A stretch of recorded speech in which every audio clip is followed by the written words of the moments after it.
அனைவருக்கும் வணக்கம். நான் இன்னைக்கு சொல்ல போகிற டாபிக் என்னன்னா இந்தியா வனங்கள். இந்த இந்தியா வனம் நேமை யார் கொடுத்துருக்காங்க அப்படின்னா ஜாதவ் பாயேங். எதுக்காக இவருக்கு இந்த நேமை கொடுத்துருக்காங்க அப்படின்னா தனியார ஒரு காட்டை வச்சுருக்காரு. காடுனா என்னது? இயற்கையாக உருவாரு ஒரு இடம் ஓகேங்களா, மரம் செடி கொடிகள்லாம் நிறைஞ்ச ஒரு இடம். அதெல்லாம் பறவைகள் சாப்பிட்டு போட்டு அந்த விதைகள் வந்த செடிகளால் உருவாக்கப்பட்டது ஓகேங்களா. ஆனால் இவர் என்ன பண்ணியிருக்காரு அப்படின்னா அவராக சொன்ன முயற்சியில் ஒரு பெரிய காட்டே உருவாக்கியிருக்காரு. இந்த காட்டை எப்படி உருவாக்குறாரு, இந்த காட்டை உருவாக்குறதுக்காக என்னெல்லாம் பண்ணியிருக்காரு, எப்படிதான் யோசிச்சிருக்காரு அப்படின்றதான் இந்த வீடியோவில் நம்ம பார்க்க போகிறோம். 1979 பிரம்மபுத்திரா ஆற்றுல ஒரு வெள்ளம் வந்திருக்காரு. அதாவது பிரம்மபுத்திரா ஆற்றுல வருஷம் வெள்ளம் வரும். ஆனால் 1979 வெள்ளம் ரொம்ப பெரிய அளவு வந்திருக்கு ஓகேங்களா. இந்த வெள்ளத்துக்கு அப்புறம் ஜாதவ் பாயேங் பார்க்குறாரு. என்ன பார்க்குறாங்கன்னா பாம்புங்க, விலங்குங்க, பூச்சிங்க எல்லாம் சுருண்டு கடந்து சுத்து போய் கடந்தது பார்த்தாலே இவருக்கு ரொம்ப மனசு கஷ்டமாக இருக்குது. இதை தாங்க முடியாமல் நம்ம ஊரில் இருக்காரு இப்படி நடக்குது அப்படின்னு சொல்லிட்டு பெரியவர்கிட்ட போய் கேட்குறாரு. அந்த பெரியவங்க என்ன சொல்கிறாங்க அப்படின்னா நம்ம ஊரில் செடி கொடிங்க கிடையாது. செடி கொடிங்க இருந்துச்சுன்னா வெள்ளம் சமயத்தில் பாம்புங்க அனிமல்ஸ் எல்லாமே அதில் போய் ஒழிஞ்சிக்கும்.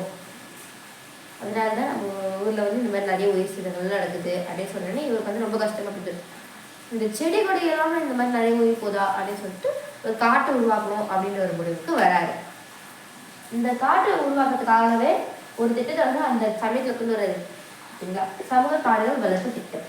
இது ரொம்பவே ஒரு முக்கியமான பாயிண்ட். ஏன் அப்படின்னா இந்த நிறைய கவர்மெண்ட் எக்ஸாம்ஸ்லாம் இது கேட்கறதுக்கு நிறைய வாய்ப்புகள் இருக்கு. ஏன்னா இது ஒரு கவர்மெண்டால எடுக்கப்பட்ட ஒரு திட்டம் இல்லையா, அதனால ரொம்ப இம்பார்ட்டண்ட்டான பாயிண்ட். சமூக காடுகள் வளர்ப்பு திட்டத்தில் தன்னோட பங்கும் இருக்கணும் அப்படின்றதுக்காக இவர் போயிட்டு ஜாயின் பண்ணிக்கிறார்.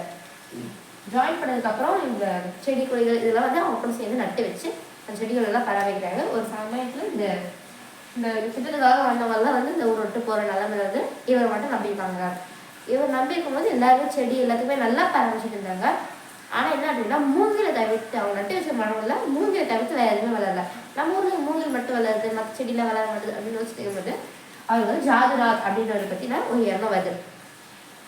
அது என்னது அதாவது ஜாதுநாத்துக்கு போயிட்டு சந்திச்சு நம்ம ஊரில் மூங்கில் மட்டும் வளருது, ஏன் மற்ற செடிகளாக வளர மட்டும் கேட்குறாங்க. அப்போ ஜாதுநாத் அதுக்கான ஒரு ஆன்சர் சொல்றாரு. நம்ம ஊர் மணல் தீவு.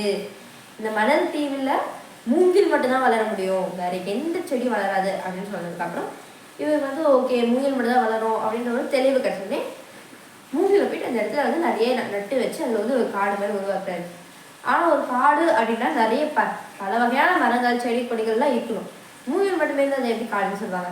ஸோ அதுக்காக நிறைய விஷயங்கள் யோசிச்சு பண்ணுறாரு. மண்ணை வளப்படுத்தணும், மண்ணில் மண்ணாக மாற்றணும் அப்படின்றதுக்காக யோசிக்கிறேன்.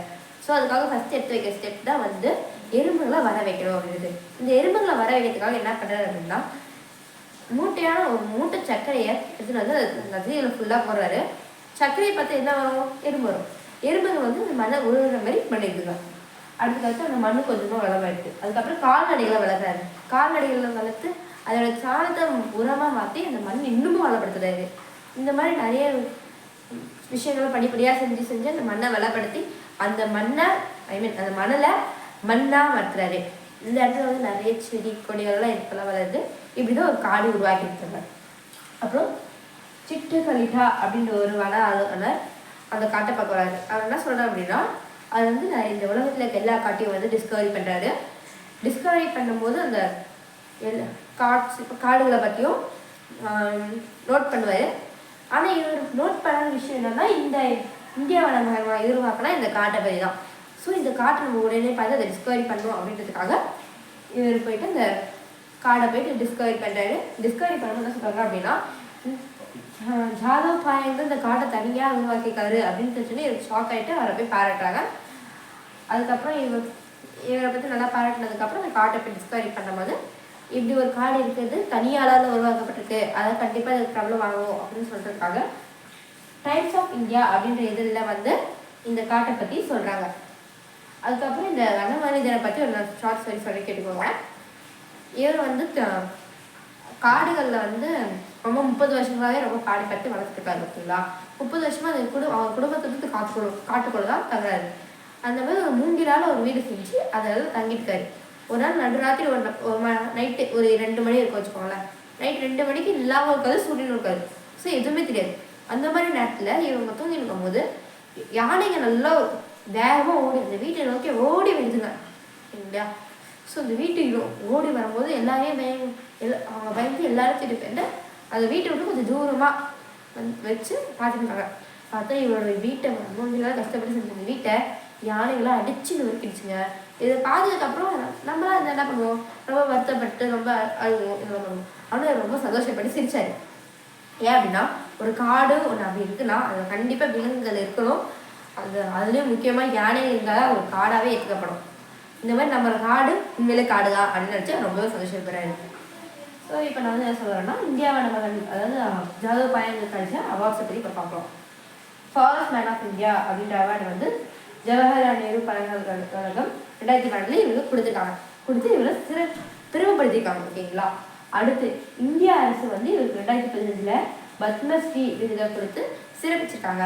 அதுக்கப்புறம் மதிப்பூர் முனைவர் பட்டத்தை இவருக்கு வந்து கவுஹாத்தி பல்கலைக்கழகம் கொடுத்து இவரை கௌரவப்படுத்தியிருக்காங்க.